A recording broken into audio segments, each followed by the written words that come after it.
Yeah, I'm not going to do that. Hi, Peter Howard here, and I can't even do a fake English accent, so I'm not even going to bother trying, but I did just say I was Peter Howard because I tried. I wish I had like those ridiculous headphones that, well, I guess both of you have. I don't have them though. Sorry.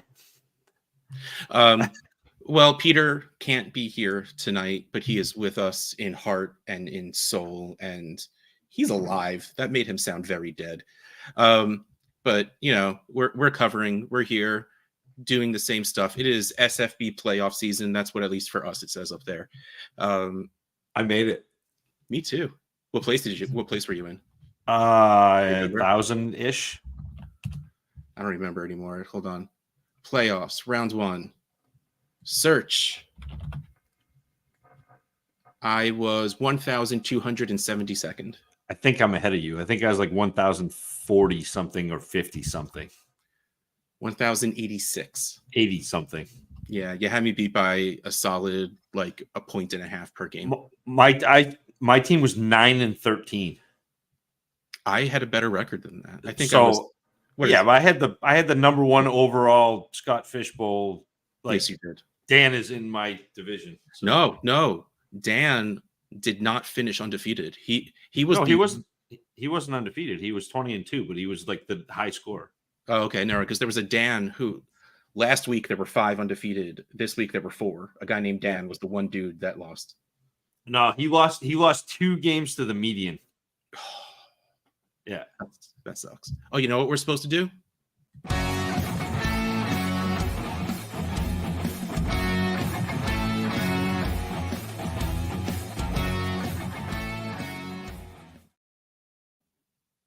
That's what we're supposed to do. I wasn't going to do that countdown thing for like 30 seconds and sit here waiting. Welcome to the grind. I don't know. That was all I got. Yeah. It's a good Peter Howard impression. I like it. Rashad Bateman and short undrafted players. Well, hey everybody, it's Wednesday night. It's grind time. It is, I don't know, time to go to bed already. Why did I say yes to this? Because I wanted to spend time with Zach. That's literally all it was. But we're here. We're going to read through comments, ask questions, answer questions, probably ask questions too, because Zach is smarter than I am. And I literally oiled my chair before we started talking. And I think it's a matter of willpower, and the chair's willpower is stronger than mine. So too bad. It's winning chair 1 WD-40. Absolutely, and it's definitely more than 1-0 because this is the second time I did, and I used a lot of that can this time around. So I have a little bit of a headache, not gonna lie. All right, so let's get going. Bo Pons, 12-team Superflex PPR 0.5 tight end premium start 10. Thank you for literally everything we needed to know. After a slow start, finally second, nice, and currently holding a bye, even better. Three-way race of 9-2 records. That's wow. Tough. Good league. Yeah. First year in Dynasty, and I have to think it's because I watched this show. Thanks. I appreciate you, Joe. Well, hold on. No, I'm gonna. Well, I mean, I'm just here, and you listen to Zach. That's what you get it for. I mean, I'm probably the reason you have those 2 losses. It's probably not the reason you're 9-2, but was that Peter enough? That felt yeah. Thanks, man. Like, I have to say, yeah, we are absolutely responsible for that. You're welcome. If you want, I'll give you our PayPal so you can send us some of your winnings, because I mean that's just only right. That's the way it goes, right?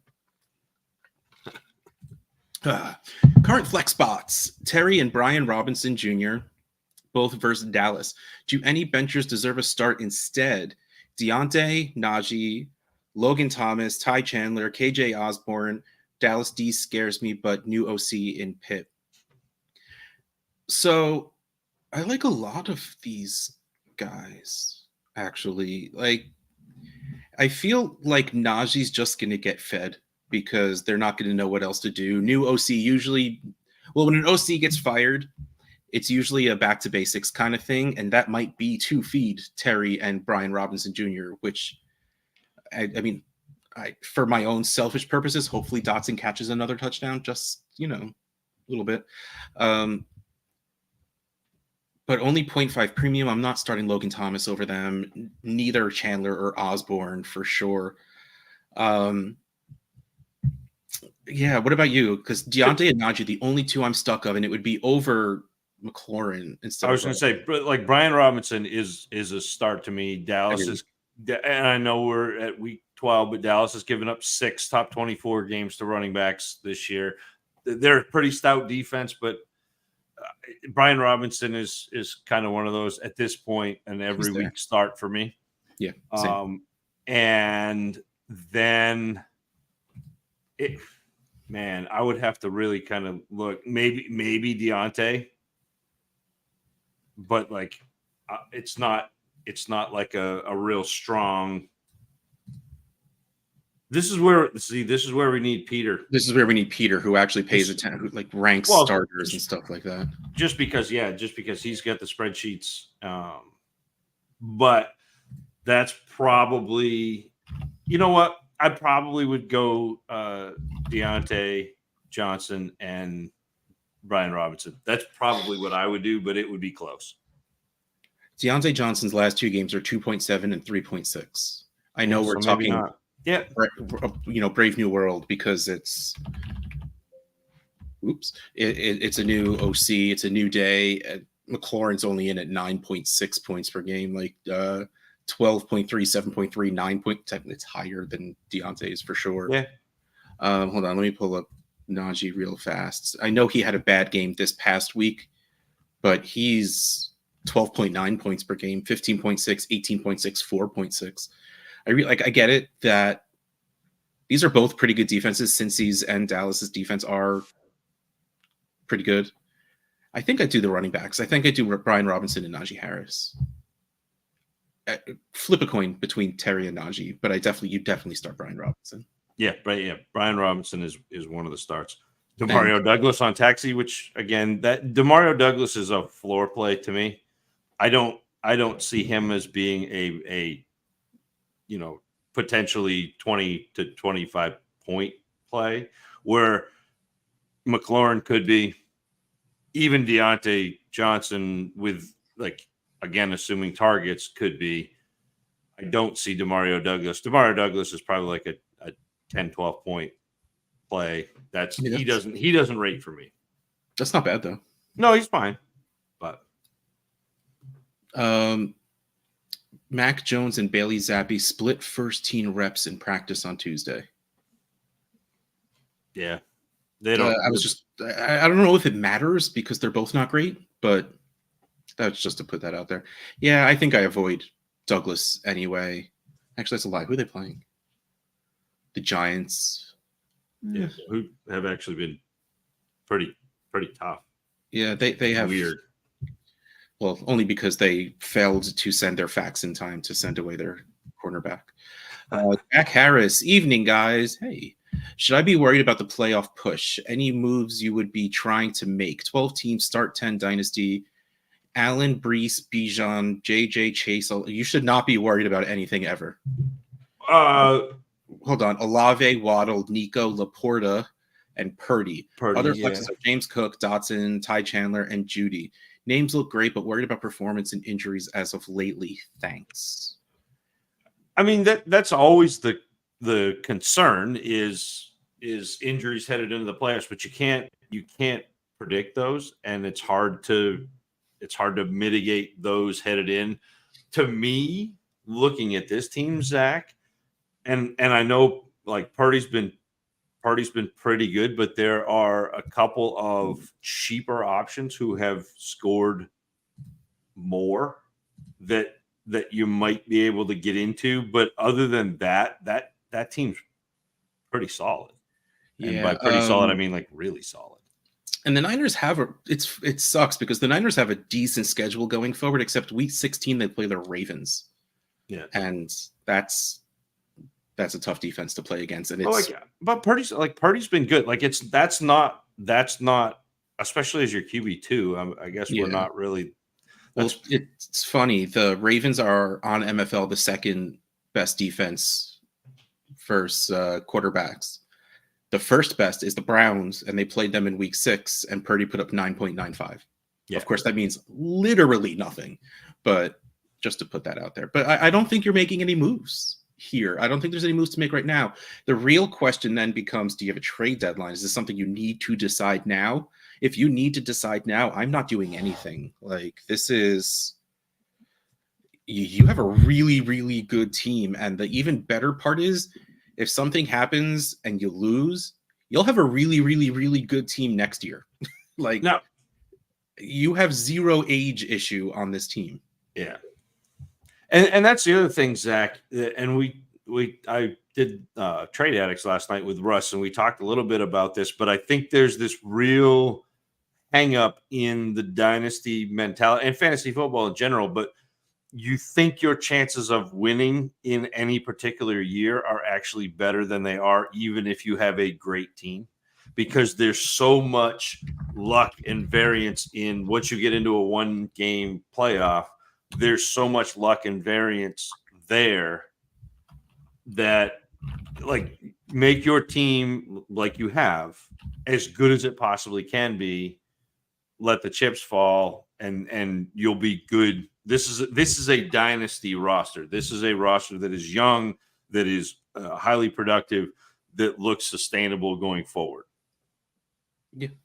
So don't panic. Just keep going. Guys, Flowosaurus. Hey, Flowosaurus. In 1 PPR, start 3 from this list: Waddle, Nico, Flowers, Lockett, and Dubs. I'm starting AJ Brown. Man, that's a lot of cues on the screen right now. AJ Brown and Puka already, and afraid of all the questionables becoming non-starters. Thanks. Well, I mean, that's not something you could really do with on, what day is it? Wednesday. I mean, tomorrow you might get a better idea. I don't even know who's playing tomorrow. Oh yeah, tomorrow's Thanksgiving. We're getting a lot of football tomorrow. Yeah, 3 games tomorrow.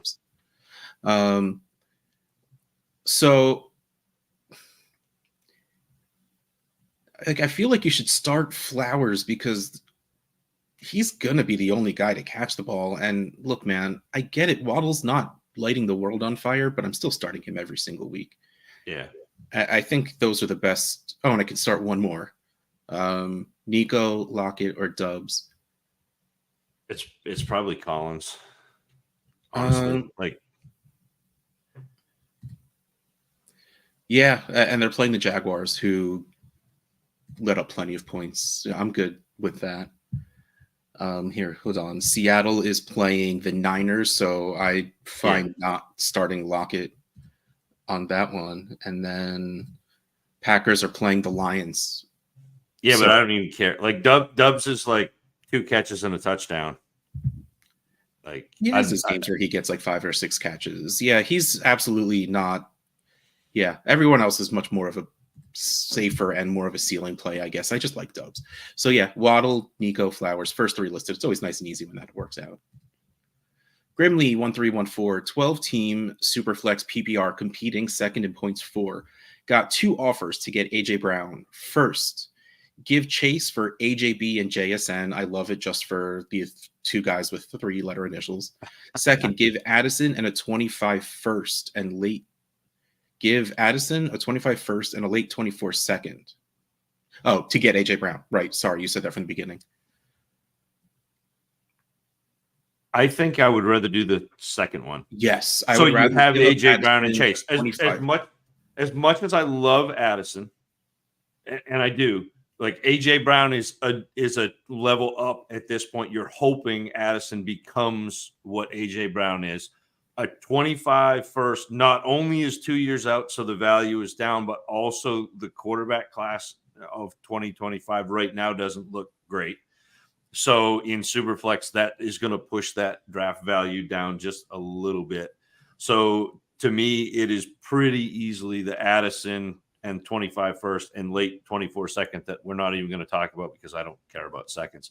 So Grimley, that is the offer that I would accept to have my wide receiving core of AJ Brown and Jamar Chase. Yeah, you want them both. And you still have and yeah, so That's where I would go.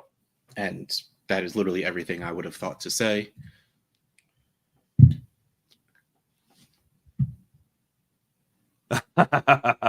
You got Bob in here bragging a little bit that he's listed above you. In ask him how his playoffs look. How do your playoffs look? It's going to be a very short answer. Non-existent. Scribbles, single QB, I know. Nothing wrong with single QB. I always say, play what you want to play what makes you happy, unless it's two tight end, in which case you're wrong and you shouldn't play that. But I get it. A lot of people don't like Superflex. It's absolutely fine. Single QB, if I'm going to play single QB, I like it to be like that complicated scoring that I'll never know what my QBs are scoring. QB but premium, like, good scoring, good quarterbacks matter. And it's not just like Blake Bortles, Jameis Winston are going to win you leagues. Competing, offered projected 203 or 204 for Schultz. Have McBride and nothing. I have Schultz on I forgot what I did because I didn't have Andrews anywhere. I had a team where I won a league last year. I started really strong, and then my team just started fading and fading and fading. So I don't have my first because I traded it away.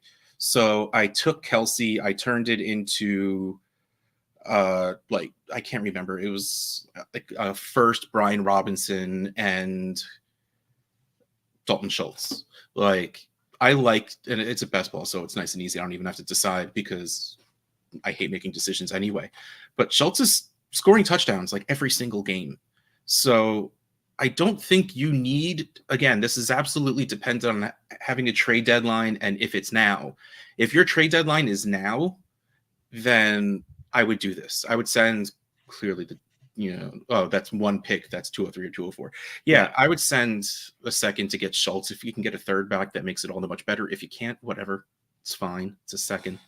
Especially in one quarterback this season, that's going to devalue it a little bit because a lot of the reason there's a lot of very, very good wide receivers coming out this year, but the reason firsts are so valuable is there's going to be like 4 quarterbacks in the first round of dynasty drafts. So that's going to push everything back a little bit more. So in one quarterback, like you're probably looking at, you might be looking at, Caleb Williams or Drake May at 203, 204. So I would do this. I'm fine with that. But also I don't feel the need to, because I'm absolutely fine rolling one tight end. Sorry. I also don't know, did the Cardinals have their bye yet? I'd have to look that up. Let's go tight end search. McBride, click. No, week 14, no less. Okay, so I stick by what I said. If you have a trade deadline, yeah, do this. If you don't, write it out, see what happens. But value-wise, I'm fine with this. And it's just because Schultz is catching touchdowns. I don't think it's a long-term play. Schultz might be absolutely nothing next season, but I think he'll help you this season. If anything, just for that 1 week, so you're not getting a 0 at tight end. And I don't think necessarily that Schultz goes away. Like he just signed in Houston, like that he's tied to CJ Stroud. Like it's not I don't mind going in and getting that or throwing out a similar offer for Jake Ferguson. Like it's that type of tight end. And if you can get them for a second, that's fine. And Scribbles, do not apologize about single quarterback. Like, don't do it. That's to me, play what you like. And that I think it's so funny because Dynasty gets really kind of snobby. And I think that there is some gatekeeping that's actually bad for the game. Oh, yeah. People are like, oh, well, I play in, a start 43 with a 7-man taxi squad. And it's like, dude, that's fine. That's great that you do that. But you don't have to. Like you can play in a vanilla, like single quarterback, non-tight end premium, and it's a great league. It's a fun league. To me, it's about the people in it and having fun. So if you're in that league, I know you didn't ask about this, but like there's no stigma here. Like bring whatever questions you have for whatever league you have, and we'll answer them. unless Russ is here and it's a 2 tight end league, and then he's going to give you just a smidge of flack. He's not wrong. Scribbles again. Temp check on Laporta. Mid 24 first and second is Superflex too much. Might not get it. Yeah, so it's probably not too much, but it's still don't want to pay up for a tight end, especially if it's not a premium, even as good as Laporta is. I don't want to pay first round picks for tight ends unless I'm getting, Kelsey. Like that's what I want. And as good as Laporta has been, you're in that same text message group where John Bosch just sent us that if Laporta, if you run what he's projected out, he'll end up with like mid 800s for yards, which is good. Like that's a really nice. I think that's like the 6th best tight end rookie year all time. Very good year, yeah. It's been very good, but I'm still not at a point where like I don't want to pay firsts for tight ends unless I am guaranteed to be the bull of the woods tight ends. Yeah, it's probably a little much, but it's also probably what you'll have to pay. They may even want more than that. Yeah, I don't hate paying a first and second. I mean, it sucks that it's mid. You'll probably be sad when you see the wide receivers that are on the board, or if Brock Bowers makes it there. And, Laporte is great and all, but Brock Bowers is supposedly the first coming of Kyle Pitts because some people think he'll be better. So, like, I should have just said a better prospect than Kyle Pitts, but I don't know what I was aiming for. So the value's fine. Should you do it? Probably not. But I'm also team, if you want him, go get him. And you're never going to be sad putting Sam Laporta in your lineup. Also, by the way, November DLF ADP's tight end 1. Yeah. In a single QB drafted as early as the 305. Nope, 4. Sorry, I missed one. But this is drafted 28, 29, 31, 35. Drafted in a very short window in all 4 drafts. I think that's crazy. Kelsey should be tight end 1 until he decides to retire. I was just saying, if you're going to have to pay that, then pivot to one of the elite tight ends, or to me, see if you can go get McBride for less than what you can Laporta. Like he's probably a better prospect, but he's just as much of a prospect and has been producing now that he stepped into the tight end role in Arizona. So yeah, and McBride is sort of doing better than Laporta does when St. Brown is on the field and healthy.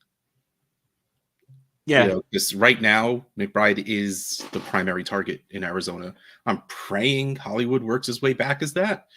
But and the other thing, I mean, and I heard you and Bosch and Travis May talk about this on Dynasty Trade Calculator, but no,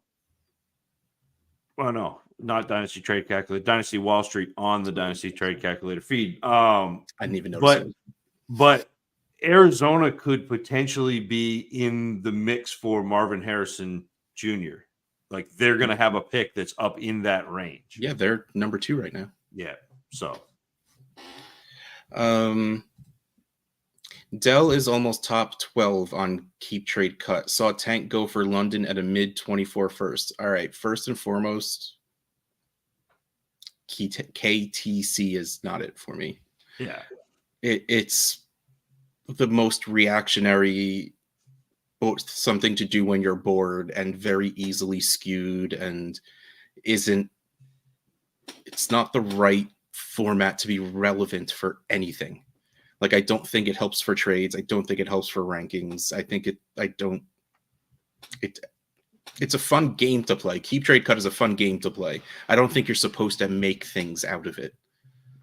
But Tank should be a top 25 wide receiver at worst. Yeah, and I think probably a little higher But yeah, That's why I said at worst. Like I know we yeah, talked about it last night, and I got him up to around like 17. yeah.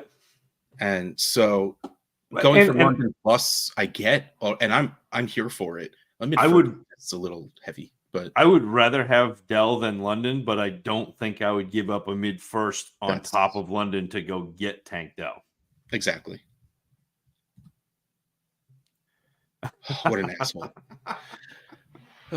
Bob Gilchrist. T. Higgins has been useless, but my question is about quarterbacks. What are you doing with Bryce Young? Are you holding or trying to get out now?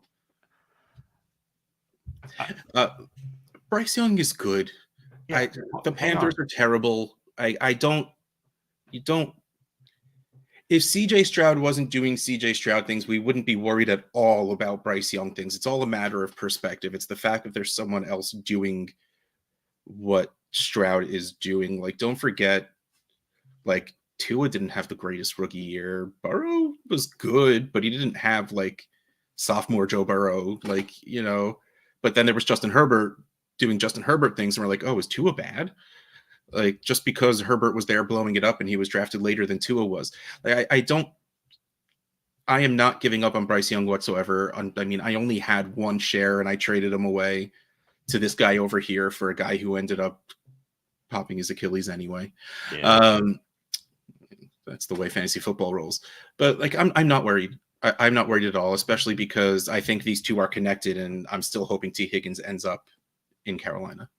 Well, and we're like, we as the Dynasty community are not going to drop Bryce Young a ton. Like, he'll drop some, but he's not going to drop a ton. He's still got the top, top draft pick. He's got the capital. They're invested in him. He's not going anywhere in terms of losing a starting job or anything. The Panthers, you assume, will put more around him, in front of him, to protect him, and eventually will get better. So yeah, to me right now, it's not the time to sell Bryce Young, because getting out now, I think you're going to end up getting less than what you spent to acquire him. And so I'm not taking a loss on Bryce Young yet. Exactly. Open 24 hours. Inbox offer 12 teams. Start 11. Superflex PPR 0.5 tight end premium. Give Fields, Kincaid, and Tank Dell. Get Hurts and Andrews. Current QBs: Fields, Love, Pickett, Cousins, Rodgers. Tight ends are Kincaid, and Njoku, and Schultz. I guess this comes down to... That's a lie. No, I don't think I do this. Like... So here's if I'm not competing, I do. See, here's the thing. I get it. You're easily upgrading with Hurts, and that's really what it comes down to. Like, open 24 hours. We need to know what your team looks like what you're trying to do, not who's on it, but like, do you want to make the playoffs? Because losing Kincaid and Tank's points and getting Andrews, who can't score you points, is going to really hurt your team. And the difference in points between Fields and Hurts isn't going to be nearly enough to make up for that. So if you're competing and don't have like the ballerist of baller teams, I don't think you can do this. But honestly, like, I really believe in Fields and I really like Tank Dell. I would just try and cash out on Kincaid for a better tight end. Like, I think you're probably... Hold on, it sucks that we can't get any real numbers on Fields or anything, but let's see. Is he up here? Yeah, Justin Fields, ignore the first 3 games where he was absolutely like that team wouldn't let him do anything. The 3 games we have of him being healthy and playing mobile are 32, 35, 23. And of course, Hurts is averaging 26 points per game, but I think you're probably... Hold on, I could even... I mean, we're talking 20-ish points per game, 20-something points per game with those games also. And of course, I am absolutely skewing things to make sense with the short sample. But you're a much bigger Fields proponent than... I think Fields is fine, but I am, and we talked about this last night, but I am playing primarily mobile quarterbacks. So the quarterbacks who are not completing, a high rate, like 60, 65% of their passes, getting primarily points through rushing. They, I think, have a little bit more tenuous grip on starting positions than the guys who move the ball through the air and can run. And so I'm treating them more like running backs. So if I can get out of Fields and Kincaid, I don't necessarily want to get out of Dell, but getting back Andrews and Hurts, like I am a lot happier with Hurts as a quarterback going forward for the next 5 years than I am with Fields. And I think Andrews is a better player than Kincaid. And I think, especially with the 1.5 premium, I think that Andrews sees the targets that Kincaid is not going to be able to sustain. So Andrews in the future gives me a hammer. I hate giving up Tank Dell, but I'm still, I think, on the plus side of this with the upgrade from Fields to Hurts and the upgrade from Kincaid to Andrews. So I'm going to do this with the caveat that if I am contending this year, it makes it awful lot harder to make that trade. Yeah. And in those 3 games, I'm completely nitpicking to help my case. 68% completion percentage. Just saying. Yeah.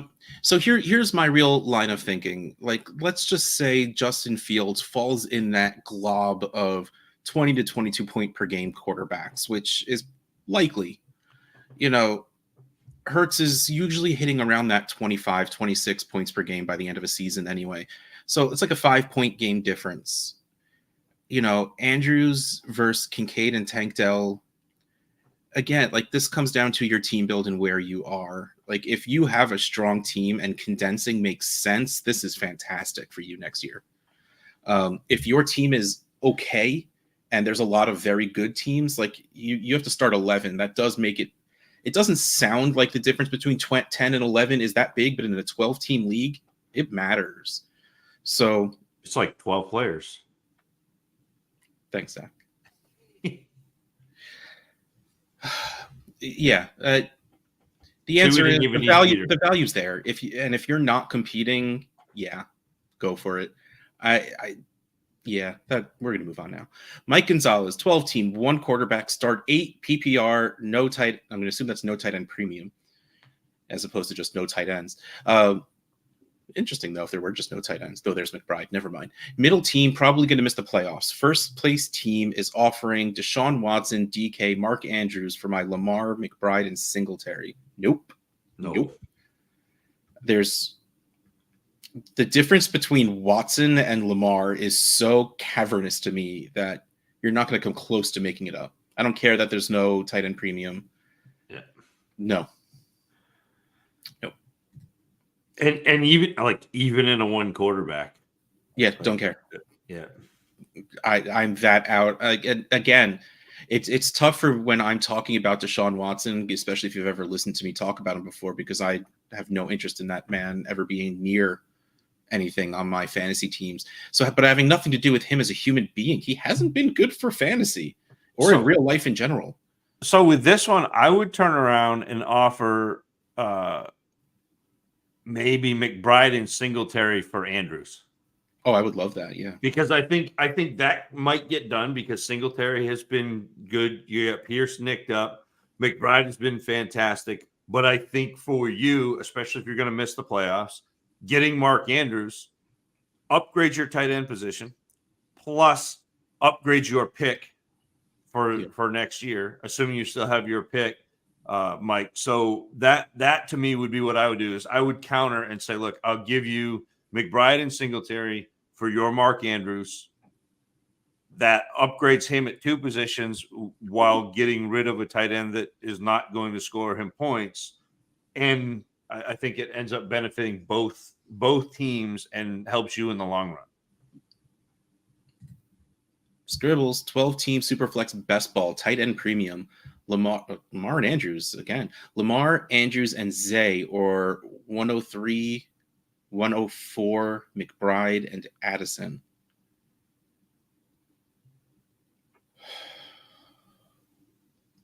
It's still probably Lamar, right? Yeah. Andrews over McBride. So Addison and McBride for Andrews. I That's think probably that. that's probably a little that's probably a little heavy. Yeah, Like but that's close. so Lamar for the 103 and 104. I would take Lamar. I mean, I know we're But probably in. But you got Zay too. Assuming that's Flowers, I don't know if it's Jones. Oh, Then see, I thought whatever. Zay Jones, which is why you need to give us as much information as possible, everybody. Um, Because if it's Flowers, that's easily the Lamar Andrews Flowers. That's a what a stack stack! there. Yeah, I think I'm sticking with the players. Don't get me wrong. If you want to rebuild, this will be a lot of fun. Going, you like, there's a chance you get, Marvin Harrison Jr. and either wide receiver 2 or QB 3, Right. because it depends where and how early Marvin Harrison Jr. actually goes and where Drake May lands and all of that stuff to see who is 2 and who is 3. But so you're going to get one of them and then the next best at that position, and it's not going to be a running back. So you're either going to get Brock Bowers, Right. another good QB, or another really good wide receiver, and then McBride, and you're getting Addison, who is awesome. So again, like, I do still think this is the players. But like, if this is a cheap buy-in and you're in a lot of leagues and you're like me and rebuilding is fun, I might just do this for the hell of it. But so the one Scribbles for me, the one real hesitation and the reason why I would keep the Lamar Andrews and assuming it's Flowers side is because at the 103, you're going to miss out on Caleb Williams. You're going to miss out on Drake May. Yeah, it's going to be exciting. You're going to have your choice of Marvin Harrison, Malik Neighbors, Brock Bowers. Like, that's exciting. But you lose that quarterback. Like, and not just just a quarterback, but like the second tier, like really high value, high production quarterback. For sure. And you're not making that back with the 103, 104. I don't think. You are not. No. You're not, for sure. Like, again, the right answer is the players. But that I'm just gonna keep saying it. Picks are fun. I get you. Picks are fun. They are. Look at this Bob in here trying to play games with us. It's nice to say you don't care about seconds. Laporta, Tankdell, and Puka, except Tankdell was a third and Puka was a fourth or waiver wire. But Bob, I don't care about seconds. Like this season seconds. But if I'm in the second round and Laporta was available, I will go take next year's second and a third and say, here, I'll give you this for your second and make that tactical pick. And if I don't get them, that's fine too. But that's how I play it. I don't care. Like, a second is not going to hold up my deal now because I can always buy a second on credit. Yep. And that, it's really funny because that's why I always say, like, I never have my own picks. And if I want to trade back in, I'll trade back in. And people are like, it's not that easy. And I'm like, yeah, it kind of is. But also, like, I don't usually want my first, because if I'm competing, I want that first to be late. And chances are, if I want someone in the draft, that's going to be earlier than what my pick was going to be. Yeah. I get it. You have to pay a little bit more the longer you wait to buy in. But especially in the second, if it's someone like, if you're someone like Zach and you actually know these players and find players you like, it's easy to get into those spots when other people are just like, whatever, it's the mid-second, these are dart throws. Right. And like you, I mean, that. And I'm a lot more likely to trade my first in a startup than I am. And like, I mean, you've been in startups with me. I never have my next year's first round pick because I'm always moving up to get players that I want. In Russ, in your leagues with a 0.75 premium, it's always trading up to get another tight end because but you good? Yeah, okay. I'm good. He's getting a little too choked up on that question. Let's move on. Chris Thompson, 10 team, 1 QB, start 8 PPR, no tight end premium. Thoughts on trading Charbonnet now while his value is trending up? He's my most valuable RB, only have handcuffs on my roster, not competing, but have 6 first and 24. Nice. And yeah, I'm fine with that. Yeah. Of course, it depends on what you can get. If you can get a first for Charbonnet, you take that and run. The end of the first round will be better than the end of last year's first round, at least from what I'm hearing. Clearly, it's early, and I don't necessarily know, but like, oh man, like I love Kane Fissell with all of my heart, but you know, Travis May took over Kane's spot on Dynasty Wall Street, and the big difference between Kane and Travis is a talker. So like I learn a lot. Like I can ask Kane a question, he'll give me the answer, but like I ask a question about DK Metcalf and I end up learning about the next 3 years worth of wide receivers from Travis, and it's just wonderful to sit and listen. So like he's all in on like to him, this is another 2020 where like T. Higgins and Michael Pittman will be around in the second. Like that's what he's making it sound like. So if you can pull more firsts or even early seconds, like a first and an early second for Charbonnet, I do that very, very easily. Mostly also just because they started moving towards Charbonnet, you know, maybe because Walker was getting nicked up, but it's never going to be one of them.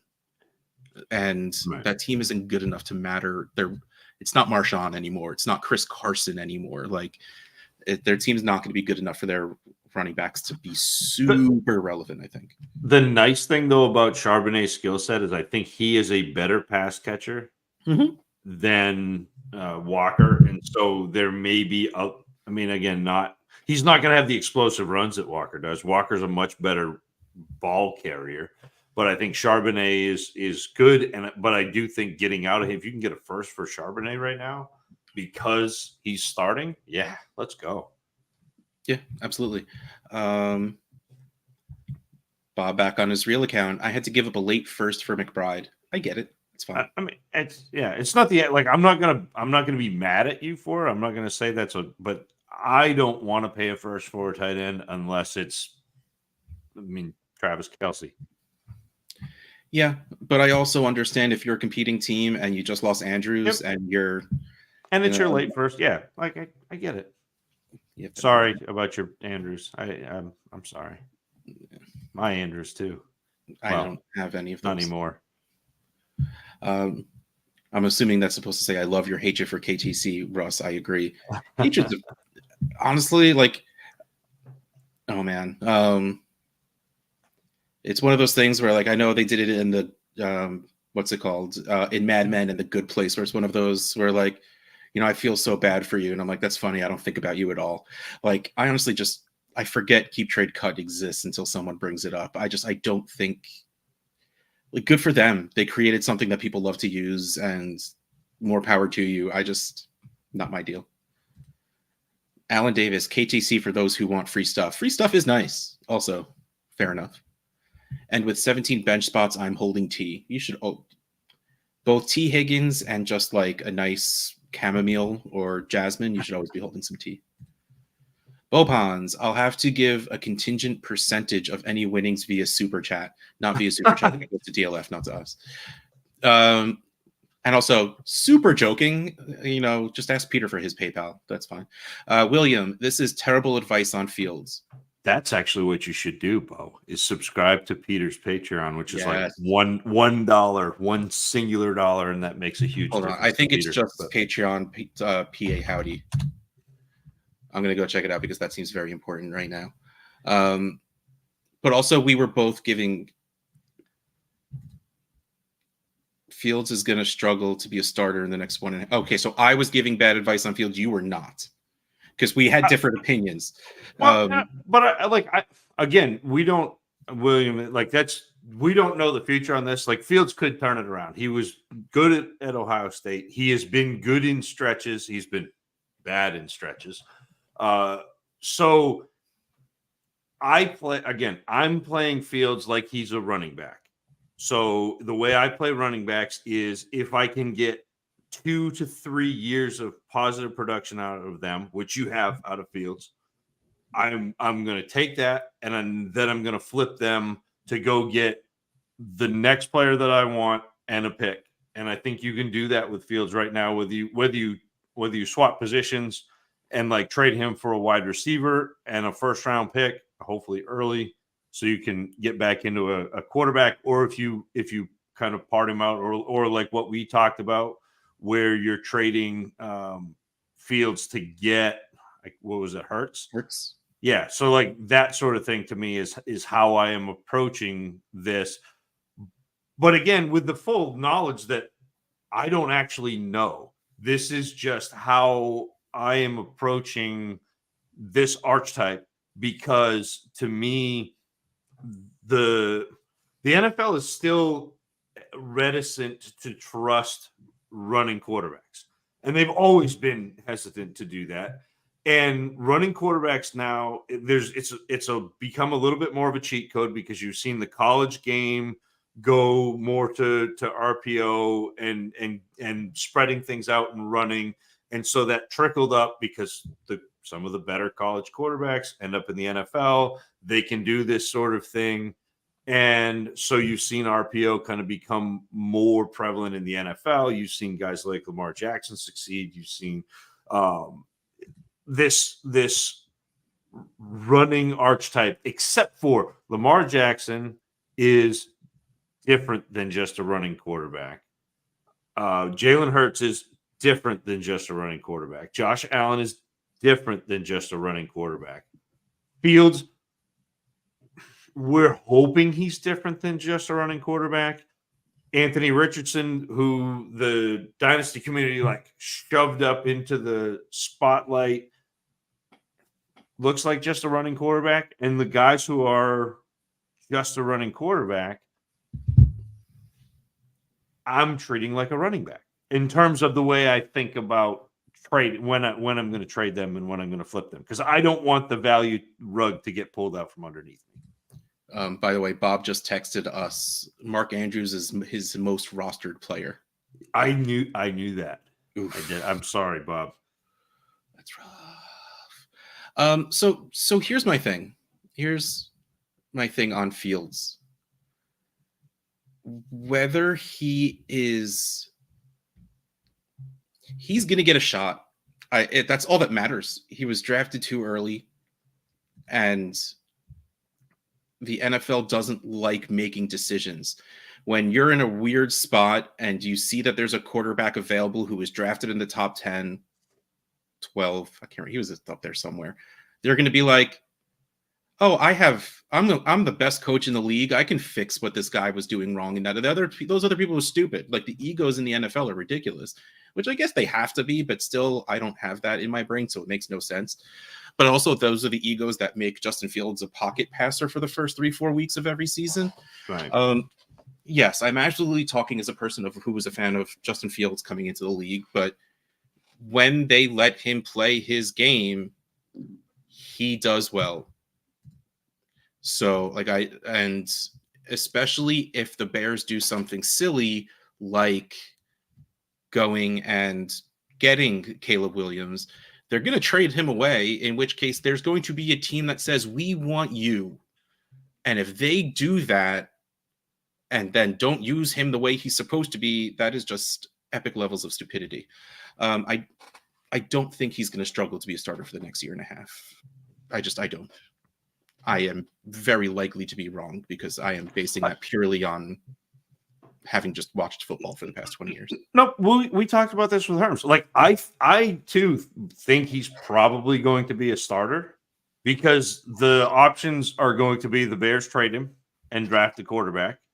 Yep. Where if they trade him, they're going to get a high pick. I mean, they're going to get a first round pick back for Fields. Yeah, they will. And so then a team has invested a first round pick in Fields to be their starter, or the Bears don't draft a quarterback, which seems wild with the 101, but maybe they trade back, maybe they get a haul and do that sort of thing and put pieces around him. And if that happens, all of a sudden Fields is like, they've committed. Still going to be. So it's not, to me, it's not necessarily about Fields or whether he's starting or what, like, but I know that I can insulate myself from that risk and go get another quarterback that I would prefer with Fields. So Yeah. that's what I would do. By the way, patreon.com/PA Howard, because Peter's a pain in the ass and had to use his full last name for some reason.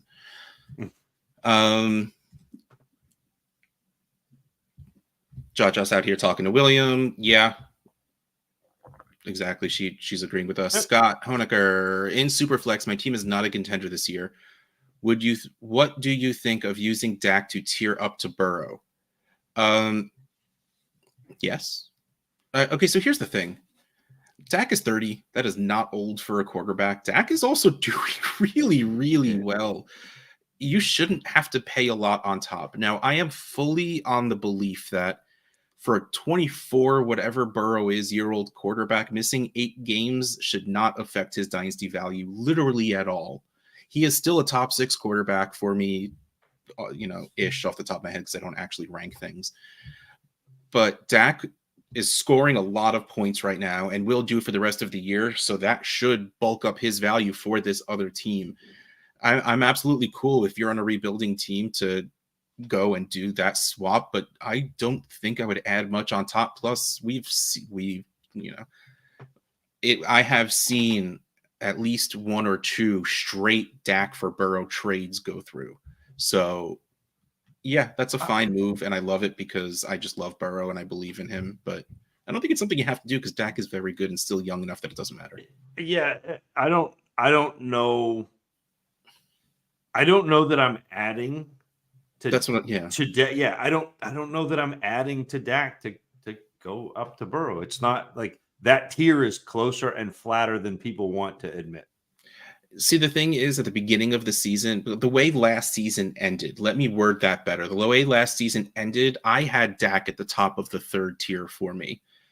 But he's played himself back into that 2nd tier. It was really like, what's this offense going to look like? And by the time Dak came back and he was healthy and he started clicking with CeeDee Lamb, like over the last few games, he's absolutely in that 2nd tier again. Yeah. BJ Lee not going to win this year. Oh, don't think like that. 1 QB 12 team. I traded away Kelsey and Eckler for Olave and Pitts. How do you guys like it? I traded Kelsey for Olave straight up in a league and that I was rebuilding in. So I guess I have to say I feel okay about it. And then Eckler for Pitts I think is fine also. So yeah, I'm good with this. Yeah, I think that's not a bad, like, you're getting rid of points, you're gaining years. That's not a bad move, BJ. Go get yourself some gelato to celebrate. Yeah. But I love whenever we talk tight ends and it's just like, well, Pitts is younger. Well, no, like, look, Pitts. I just think it's funny how young he is and how people are burying him already, because by the time he moves on to his next contract, he'll be younger than some of the rookies coming in. Like Pitts has been disappointing because he was so touted and did so well in his rookie year outside of touchdowns. Like, he had 1,000 yard. He had the 2nd best yardage performance for a rookie tight end in history. Like, he's going to end again with those, like, talking about John Bosch's tweet. He's going to, assuming things go the way they have been going, Pitts will have ended his rookie year with more yards than both Kincaid and Laporta are going to. Oh yeah. Again, it's just the fact that he's only scored 1 touchdown that all of a sudden we think he's terrible. So I love this move. You absolutely got. Now we just need Derek Carr to go away, because I love just pointing out, Derek Carr goes out at halftime, Jameis Winston comes in, and then Olave catches 6 more balls. It's just Hero U Scene. 10 team, half PPR, start Hollywood, London, Addison, or Flowers. Pick 3. I want, what's up with Hollywood not getting targets with Kyler back? I am stumped. I mean, he had a few, like, he had a interesting drop last game. Yeah. But I mean, so hold on. Marquise Brown Yeah, what? How long? It's only been 2 games for Kyler, right? Yep. 4 and 5 targets, but like he's coming off 10, 10, 11, 7, 9, 8. Like 4 or 5 targets is weird with Kyler there because he was the dude for Kyler, even when Hopkins was still there. Like, um, that being said, I might start the other 3 anyway. Like London has seemed to have a pretty safe floor, even with Ritter at quarterback. Addison, you're still starting because I still don't think Jefferson is playing, and Flowers you're playing because Andrews isn't there. Yeah, I was just I'm definitely starting Flowers and Addison, but I don't the other 2 it's a little more difficult for me. Yeah, I think I start those last 3. William, the chances of that team being a contender with Fields in a superflex format is slim at best, but I get your point. No, I have 2 contending teams with Fields on them. You know, it's just about having a good team that's not based around one quarterback. That's Flosaurus in a 12-team superflex PPR start 10. Trade Waddle for the projected 110 to 12 and Najee. No, I get it. Waddle's not having a good year. He's still very, very good on a very good offense. Najee wouldn't start over Gibbs, White, or Achane, and Pick is probably a late round wide receiver or QB. Probably can get more in offseason. Just don't do it. That's all I'm going to say is don't do it. Yeah, I got offered a playoff first for Garrett Wilson today, and I rejected it. And the guy, I rejected it before the guy had the chance to message me to say that he sent me an offer. And then I countered with Garrett Wilson and what seems to be like a very late first for what is right now the 103 and another late first. Well, that late first that he sent me. So pretty much giving him what might be the 110 to 112 and Garrett Wilson for the 103 and maybe the 108. Of course, who knows what's really going to happen with those late picks. And he was just like, Garrett Wilson's the wide receiver 27. Cool. He had one really bad outlier game, but was still putting up like 16 points per game with Zach Wilson. I'm not exactly worried, not to mention the fact that he's a 24-year-old stud wide receiver who's going to get Aaron Rodgers back next year. Yeah. Why am I selling that low? And the same exactly goes for Waddle. He's off one bad year. He's still ridiculously young, ridiculously good, and on a much better offense than Garrett Wilson is. So, like, no, just... Happy Thanksgiving, everyone. Gelato tomorrow for dessert. How about you? See? Celebrating. We're there. I got to be honest. I don't care about Thanksgiving foods much. Like, I know we talked about it a bit on Trade Addicts last night because I was asking people what their favorite side dish was. It's really funny. My mother-in-law cooks everything from scratch, except she uses stovetops. Those are a bunch of pies. We got pies. I see at what are those? Pumpkin, apple, lemon meringue, a custard, a pecan, and an apple. I said apple. Or did I? Yeah, you did. I'll eat some chocolate silk. Is the other one. Those are the six. Right, just save a piece of pecan and apple for me. I got you. So she cooks everything from scratch, except she uses stovetop stuffing. And like as a teenager, I used to just make myself a box of stovetop stuffing and sit there like with the pot and a freaking ladle eating it. And I'm also a fan of just dumping gravy on everything. And that seems like Thanksgiving is like the only time where you could do that without being super judged about it. But desserts are, if we brought dessert, we would get frowned upon. Like, why are you bringing this store-bought thing to my house? But we're going to get some pies. We're probably going to get some pecan pie, some apple pie also. She'll usually make a chocolate cake, which I'm not really a cake person or a chocolate person. But man, if there was some gelato on the table, I would absolutely go for it. That's it. But they're also super basic when it comes to ice cream even. There's literally just vanilla and chocolate, and that's it.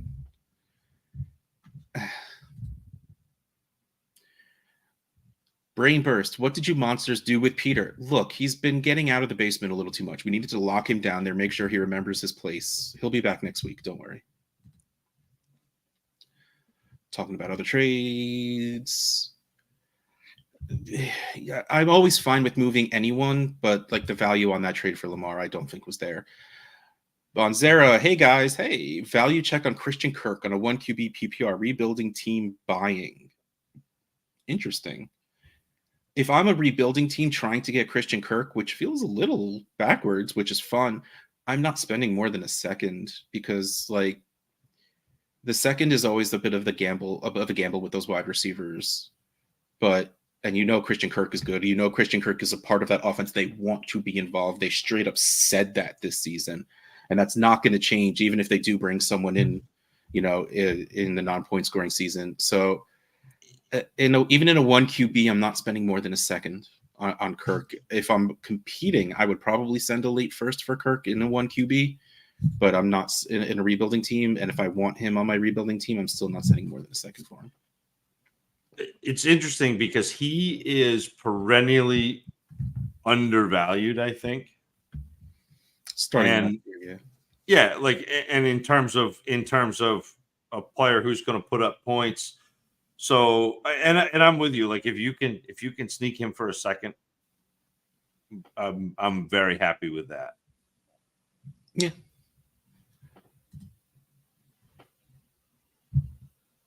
And Fantasy Cares is giving away Mark Andrews jersey this month. FantasyCares.org/JDRF.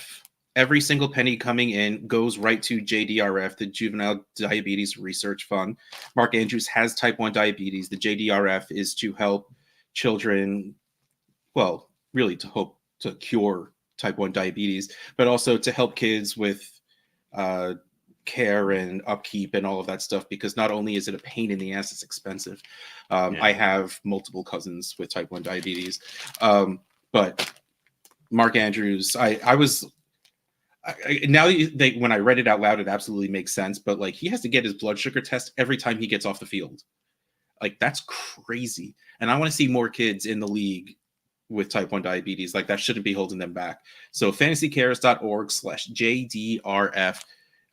It's through, because November is Diabetes Awareness Month, so we're running it through the end of November. So 8 more days. We'll announce the winner on, I think, the first Tuesday's the 5th. We do our weekly live streams on Tuesdays. We'll announce the winner then. Come and win this beautiful jersey.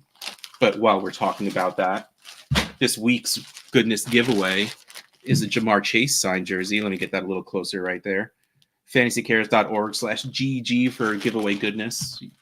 Your donation will get you entered to win a Jamar Chase jersey, and we'll announce that winner on Tuesday. William, I totally agree Fields will get multiple shots, but it seems like bad process to trade a top 5 Dynasty QB for Fields. Oh, no. Yes, we're not doubting that. We were both on the side of Hurts was the right answer.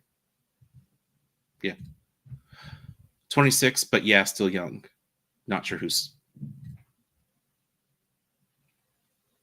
Andrews, maybe? Moving on. Scotch. Down in my belly. Allen and Kittle for Howell, Bijan, and a mid-first. Josh Allen. That makes more sense. Josh Allen and George Kittle for Sam Howell, Bijan Robinson, and a mid-24 first and 25 second. Man, we need some details.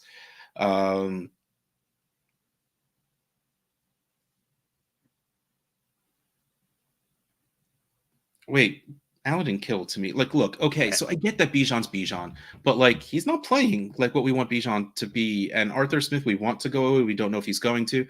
But like, you have Allen and Kittle, they're both studs. And I know that Sam Howell is the QB3 right now, but what's more dependable? Josh Allen or Sam Howell being the QB3? Like, I think this is very easily Allen and Kittle. If you're rebuilding, I don't think this is the way you go in trading those away. This is not the first time today I had to I've said to, I guess this was like Russ, he's 26. Again, I have no idea. I said somebody's the wrong age, and they're telling me now, but who knows how? That was 12 minutes ago, and I don't remember. P.S. Great conversation, though. Yay! That's all I really care about. Lakers ex-Commanders, what's your best Pokemon? So actually today, I was asked what Pokemon I was by my son. And I've had the same 2 answers for a very long time. When I was a teenager, when Pokemon was out, the answer was Snorlax, because I was just a fat, lazy bastard who slept all the time. And the only time I woke up was to go eat. But as I grew up and I got older and I realized how much anxiety comes with my life, I quickly turned into Psyduck, where I just run around holding my head, and when I get a migraine, the world explodes.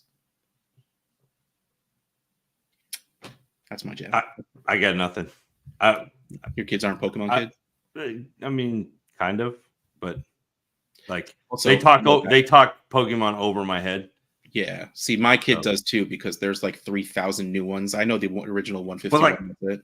But like, so I am just old enough that like missed me. Liar, because I got into it because my older brother was into it. When did you? Yeah, but when did you get into it? Because I was already like huge into sports, and like that missed me. Like it would have had to be. Yeah, I mean, I was always a huge geek, so Yeah, that's me. Oh, sweet. Here we go. 12-team Superflex in the Allen trade above. I still stick with Allen and Kittle because that's kind of what I was assuming anyway. Stephen White, 12-team Superflex, start 10. Contender, but QB2 is Gardner. Do you give up 24 and 25 own first for Fields, or just hope that Minshew does enough? I don't hate either. I mean, Gardner's doing absolutely fine. Hold on, let's see what he's actually pulling in. I know my Trade Addict scoring is nicer than a lot of other leagues can be, but I have to actually type things correctly. There you go. Gardner Minshew's putting up okay, never mind. 12 points per game. He's had a rough past couple of games, but he definitely has the ceiling. What do you think? I don't mind. Like, I don't mind giving up the first 4 Fields if you are a contender. Again, that's 2 later firsts. Yeah. Fine, but also you have to be a younger contender, because now you're not rebuilding unless you're making massive trades. And so it's kind of league dependent, Steven. If your league is like easily tradable, I would make this move, because then I know that I can either get back out of Fields if things don't work out, or I can make my roster younger. I don't necessarily need those firsts. But if your league doesn't, if trading is like pulling teeth, or if your team is older, I think I'm less likely to make this move. Yeah, exactly. Flosaurus, stovetop unmatched. Seriously, it's just like, now, don't get me wrong. My actual mother's side of the family, they have their own family recipe stuffing, and it's freaking delicious. So I'm not like saying that stovetop's the only good thing, but stovetop is just delicious. And Bob is just saying Ben and Jerry's. So I mean, yes, that's always, yeah. 2 smoked birds and prime rib. Zach is on his way already. You can't tell because it looks like he's in his dining room, but he's actually on his way to your house already, Bob. I am. Scott again, is a tier up to go from Amon-Ra to Chase? If so, what are you adding? Contender wants St. Brown and willing to entertain a Chase trade. Yes, Amon-Ra to Chase is tiering up. Probably not for the rest of this year because of no Joe Burrow. But right now, see, it's weird because Chase is sort of hurt, but like not to the point where it hurts his value. But like right now, are you adding more than a second on top of Amon-Ra to go get Chase? Like, the thing is, like, I don't want to, but you might have to, and I don't think I'm there for it. So, like, it really comes down to what do they want to do. And I love these situations because you have all of the power in this. If you're not competing, it doesn't matter to you which of these guys you have, but he wants points. He needs points. So they need to come strong to you. So if you can get Chase for Amon-Ra in a second, sure. But also, most seasons, I wouldn't be surprised if they finish very close. But it's just Chase has more dynasty value than Amon-Ra is. Which is weird. It's just because he's a slot. It's because weird. Jamar Chase is the name Jamar Chase, and Amon-Ra was drafted in the second and doesn't play, the X way that for some reason people still have stuck in their head things need to be, though again, this draft class is full of it, so we might just be falling right into it. Scotchy, so what do you do when a league mate says they will do a trade in a DM and then just ghost it for 2 days after you proposed it, especially if you'd be willing to add a bit more? Trades aren't trades until they go through in the system, whatever your system might be. Trades and DMs mean absolutely nothing. It sucks, and ghosting or backing out after agreeing is bad business, but that's all it is. Like, you can't enforce that.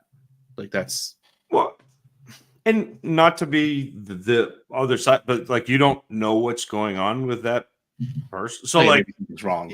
Yeah, like there could be life happening. So like, I might just be like, hey, just checking in. You know, are we still on for the like reach out, make contact, but like, to me, it's not worth getting bent out of shape over it, and you know, bump that back, like send another one, or you know, send it with the whatever you're gonna add for more. Like that's fine. That's not a bad thing. And just to put it out there, sorry, you know, I have no attention span, so I have Twitter open. DK Metcalf learns sign language on off days so he can trash talk cornerbacks and not get flagged.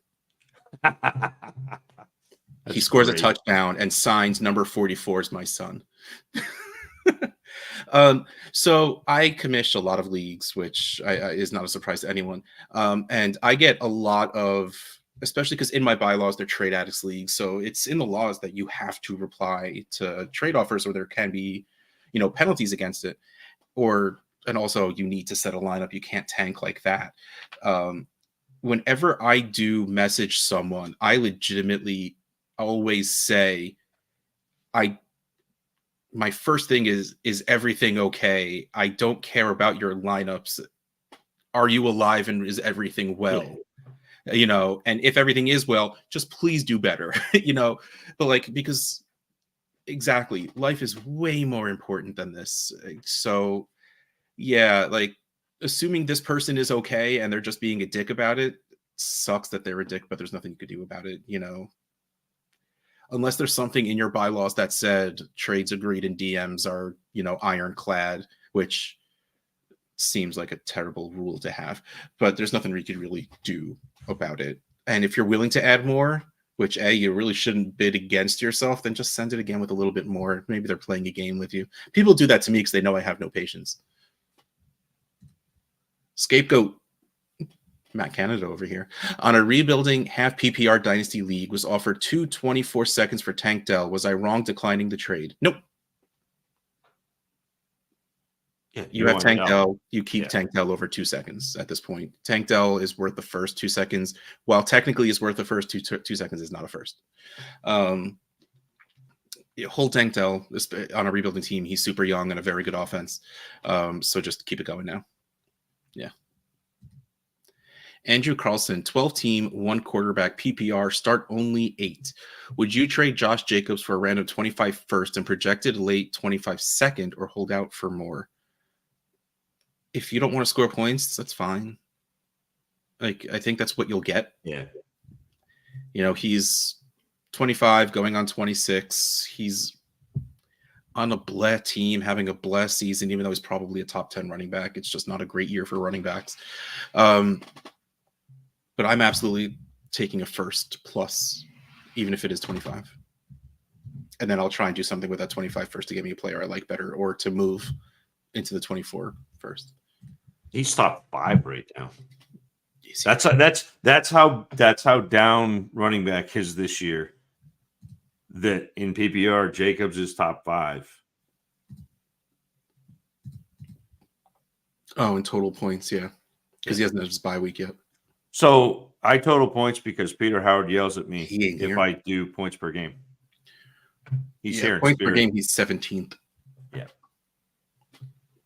Man, I hate how spread out these bye weeks are, though. My kids have no clue about Pokemon. That's almost like a talent at this point with how prevalent Pokemon has been over the past 30 years. Lakers ex-Commanders from Chase rest of season outlook. Thinking about starting Nixon, I'm guessing that's Mixon, or Waddle over him this week. You can't sit Chase. Like, how do you sit Chase even with a no name? Like, who is that? Who is the bad quarterback going to throw the ball to? Yeah. Jamar Chase. But what does the rest of your team look like that Waddle is on your bench? Like, again, I know Waddle's not having the greatest year, but sitting him is still. And Mixon's going to get the ball, but he's probably not going to score many touchdowns because that team might not be able to move the ball into the red zone enough. So I'm still easily starting Chase over those two. McD, 12 team, 1 quarterback, start 10. DJ Moore and an early third, or Andrews and a mid to late first. Easily. Yeah. Like Andrews over DJ Moore in a third. Yes. It's about positional advantage. Andrews gives you a positional advantage. Obviously not this year, but going forward. Yeah. I if you don't need those points, and honestly, I don't think DJ Moore's points are even that hard to replace, especially like you could keep Andrews and trade that first for someone who's scoring DJ Moore's points. Anthony, I'd make ARSB for Chase straight up, nothing more for a contender. Yeah. The funny thing is they're not very, like, St. Brown is outscoring Chase points per game, but not by, like, it's like 2 points per game, something like that. Yeah. Like, you're not gaining what you think you're gaining as a contender, but I won't say anything. Yeah. You just get Chase and don't spoil it for them. Yeah. Lakers ex Commanders. Last question. It doesn't have to be your last question. Home league is a 10-team start 8 super flex. How to convince my friends to add another flex spot? Just show them how many good players are. Like that's how super flex became a thing. There were just so many good quarterbacks sitting on benches because there weren't enough starting spots for them. You know, show them what other leagues look like and players are starting. And, you know, again, if you play with people that are like competitive and have an ego, be like, look, you're good at this. You're smart. You'll know the players to start where these other idiots won't. Like, that's honestly how I convinced my friend to add another flex spot in, you know, I'm talking like home redraft league, like, you know, people that don't even always play like this. They're in this league to keep friends with people. So I'm like, dude, add another, you know, these players, they won't, it'll be an advantage for you. And he's like, oh yeah. So like that's how I've done it before. Have Russ send you a link to one of the trade addicts leagues and the starting requirements and the way that shakes out, because it's so hard now to go back away from being able to have the flexibility, you know, the way that works, where you can start one running back or one receiver or one tight end, like, and then you just have 6 flex spots. Yeah, you can do what, or I mean, I guess it's 5 because you get a super flex, but really it's 6 flex spots. Yeah. that you just have that flexibility. And to me, like, man, it's beautiful because it opens up. Part of what makes fantasy football so fun, and especially Dynasty, is figuring out how to build a roster that kind of combats the other teams in your league and the other managers in your league, and being able to find the advantages that the other managers are missing. And if you have, the more flex spots you have, the more kind of gamesmanship there can be, which means the more fun you can have, which means the more it opens up trade markets, because you don't necessarily, not everybody's looking for the same thing, because there aren't any requirements other than you have to have one of each position. Like, it just makes things so much, to me, so much more fun, because it's now about the strategy of team building and building the team that can exploit the holes that your league mates leave, as opposed to, okay, I have to fit this cookie cutter in and I have to beat my league on the players that I, you know, have to fit in. There's just, to me, there's just so much more.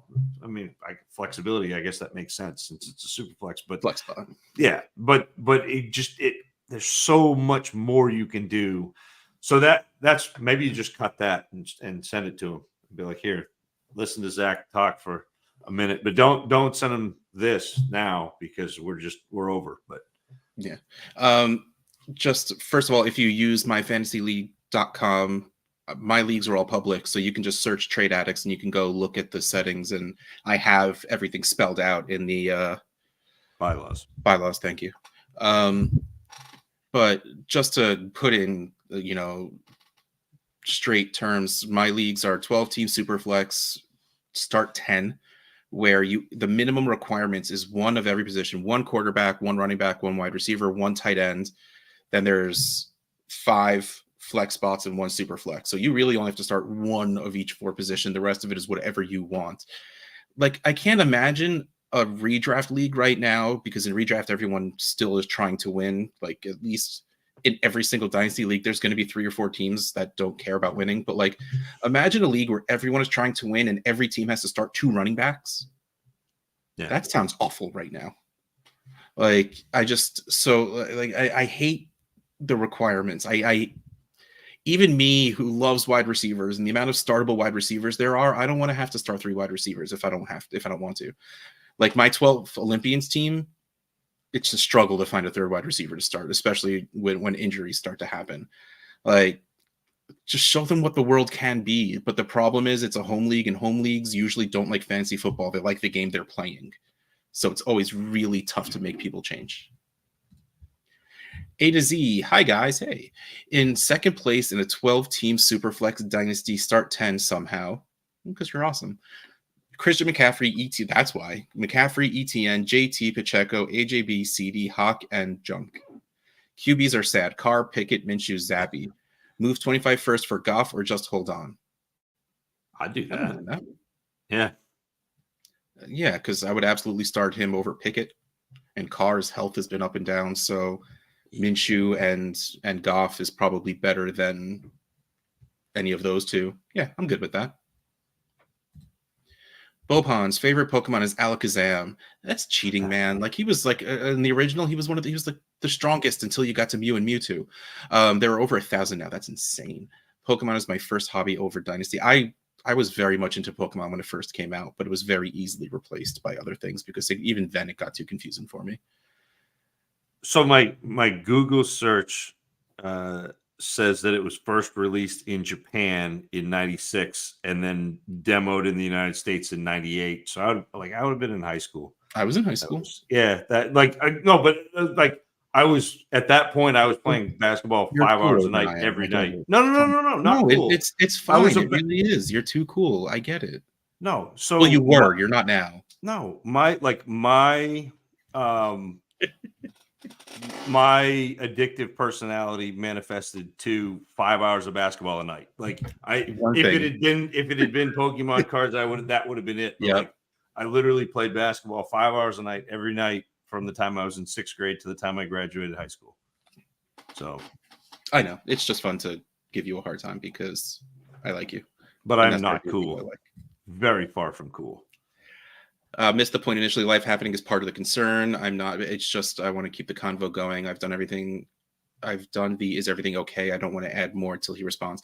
Then all you could do is wait. And yeah. We didn't. I hope it didn't mean it seem like we were calling you a bad person for saying that. Yeah. So just that is not at all what we meant. But yeah, all you could really do at this point is wait. There's nothing more you could really do. Just fresh.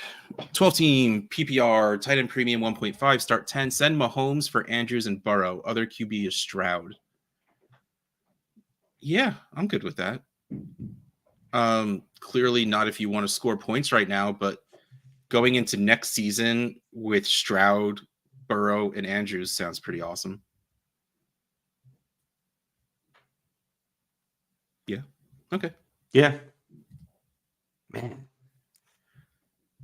Okay, well, yeah, like Magic was Magic, and then came Pokemon, and Pokemon was never just the card game. It was always so much more. So yes, if we're talking straight up card games, Magic the Gathering has Pokemon beat. I do have some of those because that came out when I was in 6th grade. Yeah, we were in like elementary, middle school when that started. Yeah. Andrew I have Carlson, like the second, like the beta. I have a bunch of them. I don't have any of them anymore. I gave them Yeah. to my friend, and then my friend gave them away. Full PPR. Start Higgins, Sharp, or Reed this week. Man, like Higgins is coming off a hamstring injury. That is, I'm not starting Higgins. Charbonnet, I think Reed's hurt, isn't he? I don't know. Like I thought I remember a quote from LaFleur talking about Reed being hurt. He doesn't even have a questionable or anything. Clear for Thursday's game. So yeah, so he had a chest injury. I really like Jaden Reed. He's doing really, really well playing the Lions who don't have the greatest defense. I think I'm going to go with Reed as my answer. I forgot who the Seahawks are playing already. The Niners. Yeah. I mean, I'd go with again, biggest upside probably Reed. Yeah, I'll go with Reed. Scotchy, I know I'm stuck. Was hoping for a trade master trick. Oh, I have 0 tricks, man. It's about people. That's really all it is. So there's nothing you could really do about it. Grimly, Warren or Tim Boyle for this week? I'm assuming Jalen Warren, and I'll go with Jalen Warren. Yeah.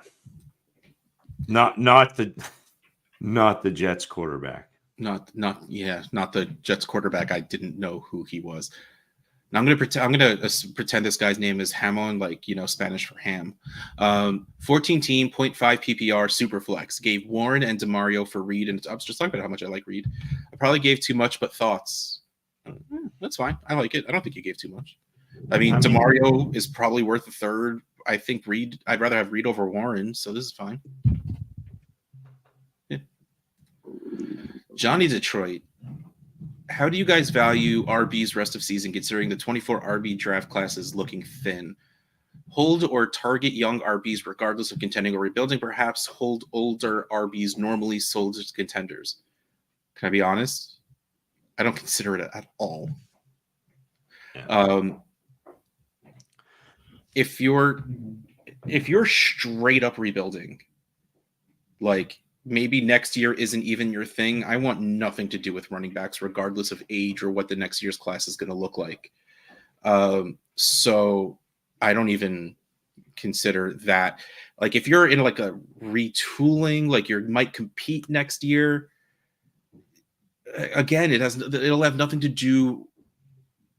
Let me take a step back. And I know like you were ready to talk, and I'm sorry that I'm rambling and having to find my way. What I'm trying to say.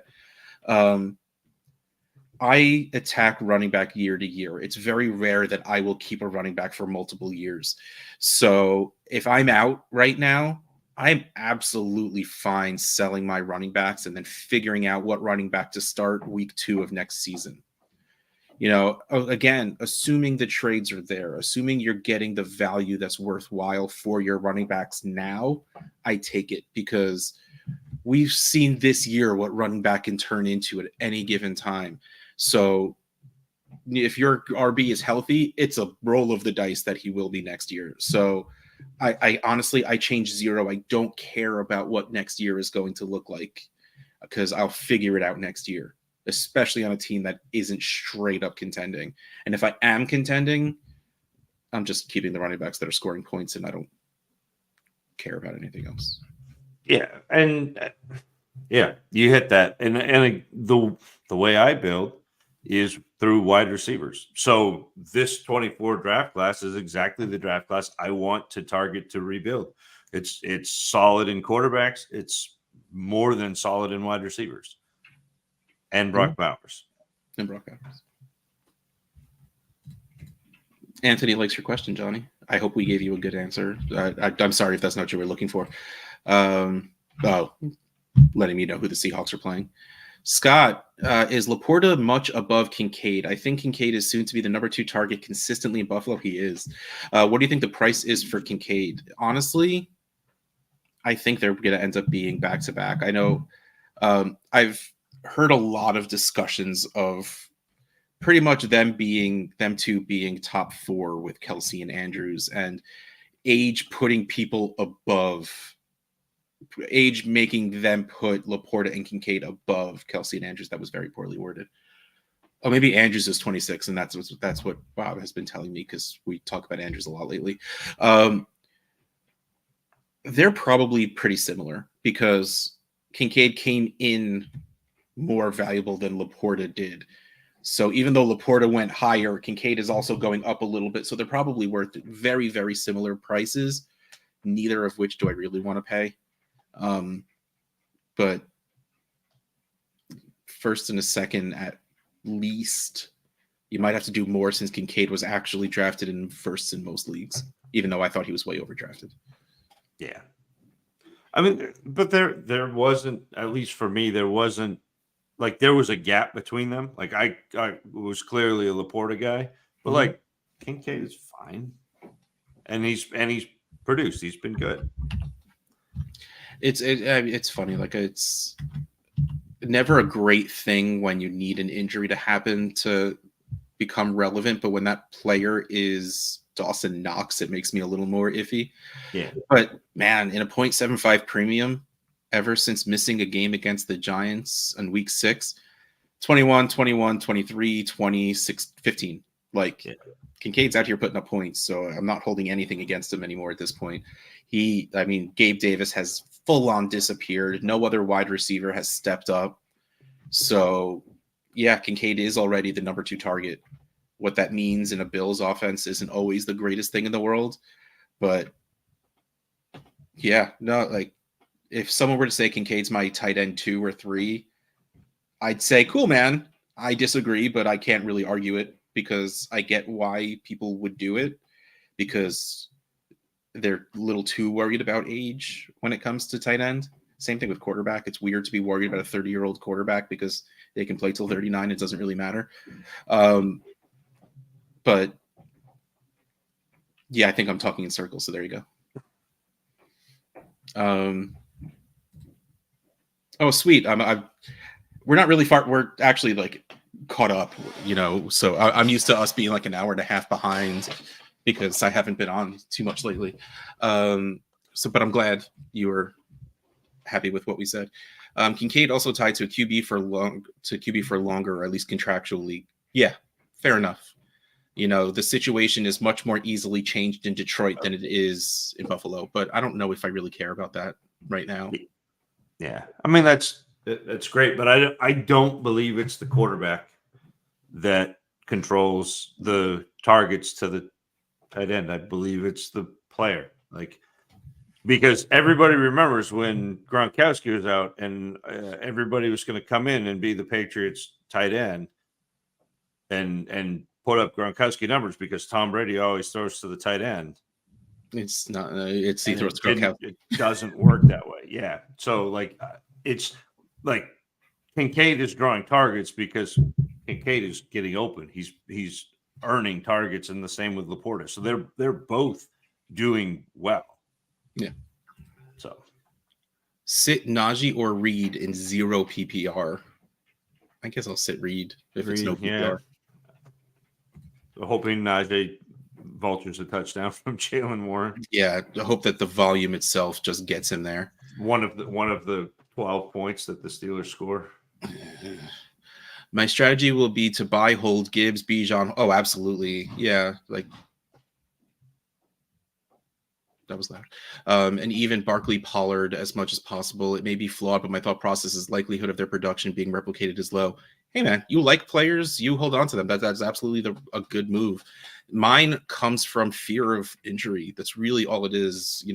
Turnover and injury running back is so prevalent that it's just, I don't like investing at a time where it's easy for more. It seems like more likely the running backs get hurt in preseason than any other position, even though it's not probably real, just feels that way. And the fact that you have to spend up higher for running backs that produce than wide receivers that produce because there's less of them. But like Gibbs, Bijan, and Hall, absolutely. Like, these guys are going to be good for your team for another year or two. Barkley or Pollard, if you don't have to pay as much, sure. Pollard isn't doing great, so I don't really know if I bother with Pollard, but I love me some Baquan. You going to come in, or are you just going to sit there in the background sipping your tea? Like, what is this? because we are caught up, and my wife is home and my daughter is still awake. So I was going to work on ending the show, but if Peter's here and wants to keep going, I'll have control of it. It's your show. I'm going to stay back here. All right. Well, I mean, we are caught up on comments. No, I'm good. How'd it go? How's the show go? We missed you, Peter. We didn't have any spreadsheets. We didn't do any math. It was rough. I did this every once in a while. Best show ever. Got it. Appreciate that. Thanks very much. This is my Peter impression. I was listening to the main DLF podcast, and as usual, they just really angered me, especially when it came to tight end ranks. Like, they were debating Kincaid, and I think it was over Laporta, and they have Hawkinson, and they were talking about the spikiness of George Kittle, and that annoyed me because I was like, point to a tight end or any player that's not spiky. Like, he's been 4 out of 4 out of his last 4 games. He's been in top 7. Like, how spiky is that? But very weird. You mentioned Kincaid in the last question, and I was wondering how you all are doing with your tight end ranks. I mean, my tight ends are either Kelsey or Tiers. Tiers might be a better question, right? It mean it's basically been Kelsey, Andrews, and everybody else. So you're keeping Andrews up there, and I would too. But I think he's falling.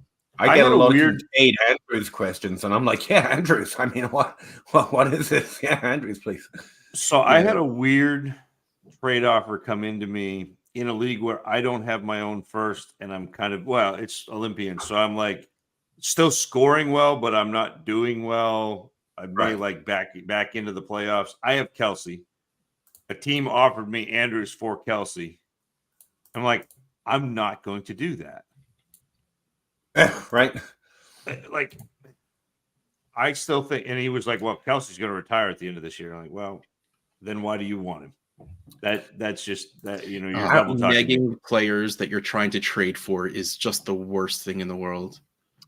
No, thinking about it, we often break it down with tiers. Like, it's in the same tier, but the ranks matter too. Like, I might have Kelsey, Andrews, Kittle, Laporta all in a similar tier. Hawkinson's maybe making a case for himself to get there, but the ranks still matter. I mean, you've got to give me something to get up to Kelsey from Andrews. And maybe if you're valuing, like in that tier, I might trade to Laporta just because age, if I'm not just not doing well, but I'm a bad team and I need to think long-term value, Laporta's probably more tradable to more teams at the similar value. But yeah, I was thinking about that most of the day. And also my hate for TJ Hawkinson knows no bounds, apparently. I didn't realize I hated him so much till I heard him in that conversation. I was like, no, it's not the same. It's not the same thing. All right, fellas, I need to go to bed now that you're here because I just hate Peter, and since he showed up, I need to leave. Yeah, every time I show up, I've noticed. I'm glad you're picking up on it. You're not subtle, let's say. Bye, bro.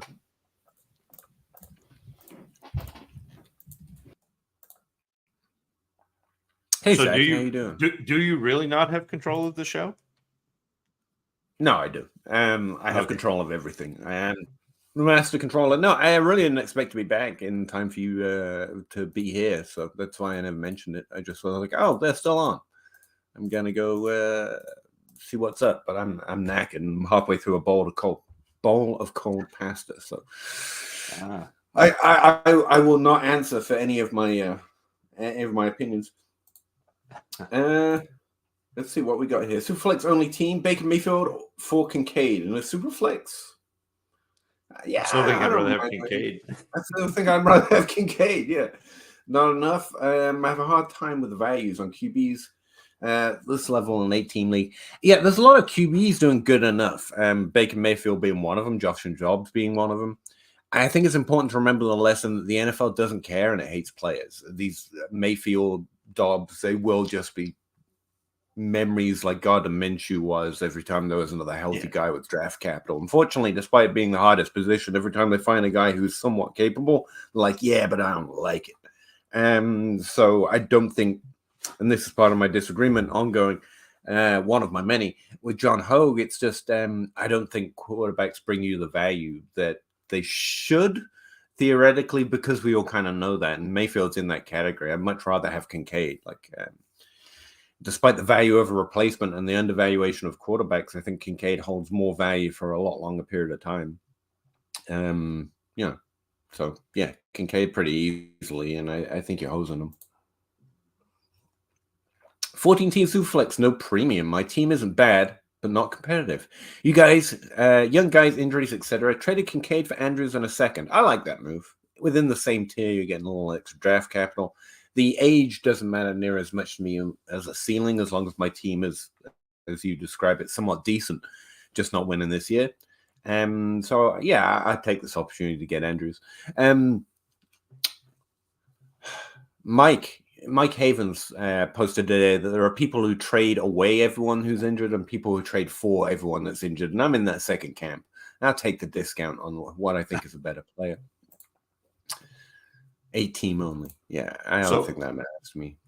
I don't know if you saw the tweet from Adam Harstead where it was kind of this discussion where, you know, trading out of the injured player for a lesser player, and he said give me the value, give me the better player every time, because people think they have a better chance of winning a league than they actually do.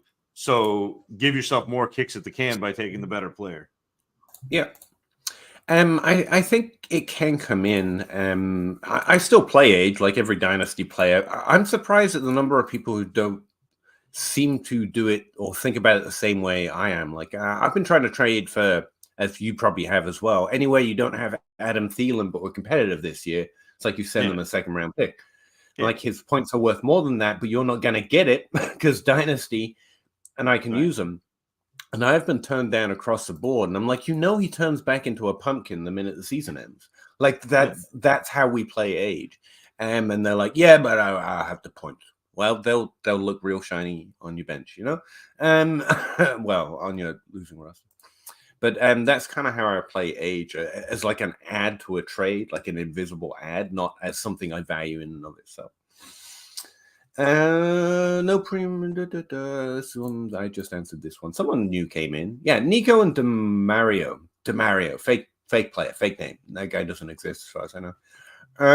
For 24 first is probably the 103 to 107. Hated getting out of the Texans offense, but couldn't say no. No, you should love getting out of the Texans offense for that. Nico isn't worth a top 7 pick. Even though you're giving this as a range, that's a minimum top 7 pick. Like, no, Tank Dell's the best receiver. I mean, he just is. Nico, I think I was one of the only ones to point out, or at least accept that Nico is doing much better than I would have expected this season earlier on. And he will continue to do that, but he's still that level of player. You're surprised when he's remarkably startable, like Cortland Sutton this year. And that's the ceiling. And that's, again, NFL hates players. He will fade. They'll add more players. And Tank Dell's really the shiny new thing, and also the volume play there. I think. So long term, anytime. Like Tyson, that for you, getting the 107 to the 103 in the 24 class is a great pickup for a couple of nice players. But this class looks like, again, a couple of top quarterbacks, maybe three. There are, 4, 5, 6 wide receivers and Brock Bowers. So I like what you did there. I like getting a pick in that range for, especially if this Nico is super Collins flex, and it is. Top 7 pick is so much more valuable.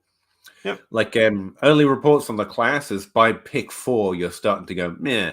But in a super flex, you've got at least the value of the position there. There's going to be 2 or 3 quarterbacks to draft. There's at least 3 wide receivers people are already nuts on. I think the running backs are going to be a little bit, there'll be a top guy somewhere, I assume. But the running backs seem to be a little down from this class. And there'll be nothing like this tight end class. Like this is the once in every 5, 7, 10 years class, which we were highlighting this offseason. So there's no one else to even really bolster it.